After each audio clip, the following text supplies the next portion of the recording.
everybody and welcome back, and right now let us continue with coding our advanced scanner. So let me just nano the program itself, and in the previous video, as we saw, we managed to actually create the help options for our user.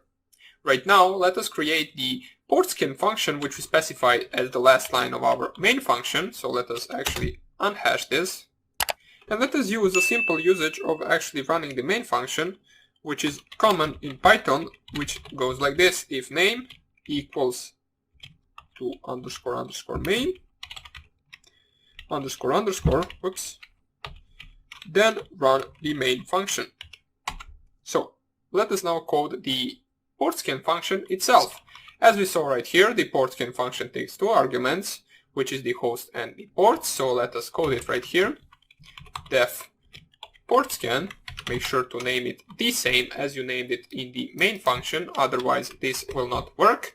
And then we need to specify the two arguments, which we specify right here, which will be the host and the port or ports.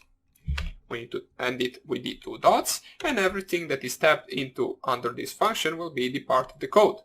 So first of all, what we want to actually do is, what if the user specifies a domain name instead of the IP? We want to actually resolve that domain name and actually get the IP address of that target. So for example, if a user typed -h for the host, and then after the -h typed google.com. If our program didn't resolve that google.com into an IP address, this program will crash and it basically won't be able to scan, since it doesn't really know what google.com is. So what we will do is we will use a function called getHostByName in order to do that. But sometimes it might actually crash, so let's use a try and except rule, which will try one thing, which will be the resolving of name, and in case it can't resolve the name under the except thing, we will actually specify to print out can't resolve the name of the host. So let's see what we actually first need to do in order to resolve the name, so, or the IP address from the name. So actually what we need to do is actually make a variable which we'll call target IP, and that target IP will host the IP address of the host. So we need to get host by name, which is the function we use, and from that we will specify in that function the target host, since that is the host that we need to get the IP from. So this is the entire function that we need to specify for this, and in the except we will just print can't resolve target host or something like that, or let's just print unknown host, and we can print something like this.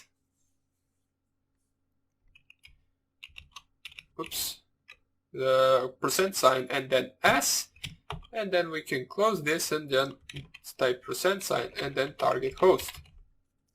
What this will print is basically, if you remember with the %t command, this is the same thing, just this is referring to a string. Now first thing, we need to make this single quote, so this will actually work. So let's recap what this will do. It will try to get host by name, or basically get the IP address, and if that doesn't work, it will print unknown host, and then it will print the host name. So right after that, we actually want to print that it is trying to scan the host itself. So let us just run another try and except rule right after this first one. So we ran the first try and except rule in order to get the host by name, and right now we want to actually get the name, so we can print it out. So target name equals get host by address, and then from target IP. Now as we can see, these are similar functions, but they do the opposite one from another. This one gets the host name, or basically the IP address from the host name, and this one gets the name from the address. So right now, once we actually type that, we want to actually print, and let's add a plus right here, and let's actually print scan results for, and then we can just do it like this, and then add the target IP. What this will do is it will basically print out scan results for that IP address, or no, we want to actually do this in the except rule, so pardon me, this is not a part that goes right here, so let me just delete this. This is the part that goes right here, so paste this under the except, and in the try we actually want to print the target name. So print, and we want to type it right here with a plus, so it knows everything works well. Scan results for, and then we can add the target name. And since target name, we can actually try, since target name retrieves as a list, we need to use the first element of that list, which we will specify with this 0 in the squarey brackets. Now, if you're not familiar with the lists, or basically the counting in Python, the counting always starts from 0 and not 1. So the first element in the target name list will be marked with the number 0 and not with the number 1.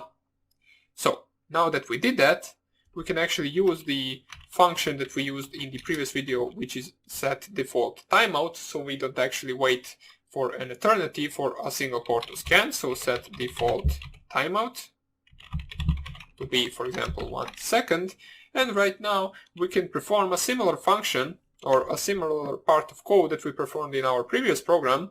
So for target port, so for target port, in target ports, which basically means for every port in all of the ports that you specified in the command, we want to actually run a different function which will scan those ports, and we want to run all of those ports with a different thread. So how can we do that? We will use a variable called t to select a thread, and we will use thread, open brackets, close brackets, and right here what we want to do is type here target equals, and after this target equals we need to specify the name of the function which will perform the scanning of the ports. So we will call that function, for example, connection scan, so con scan, then comma, arguments for that function will be actually just the target host and the target port, so make sure to separate by comma, then args equal open brackets and close brackets, and in those open and close brackets we specify target host, and we specify the integer of the target port. We close the brackets for this, so make sure you have 3 brackets at the end. Since we opened 1, 2, and 3 brackets, we need to close all of those 3 brackets. Now basically, you might be asking, why are we using integer? Well, we use integer for the same reason that we used it in the previous video, or pardon me, in the previous program, which is the portscanner2.py, I believe, since the socket library actually needs an integer value of port in order to be able to scan it. And all we have to do right now is actually start all these ports. So in order to start the port, you just use this variable and added a function called start. Simple as that. And all we have to do right now, which we will do in the next video, is actually code a simple connect and connect function which will determine whether the port is closed or open. So that's an easiest part, so don't worry, we already performed most of those things the same, and we will finish the program in the next tutorial. So hope I see you there, and take care. Bye.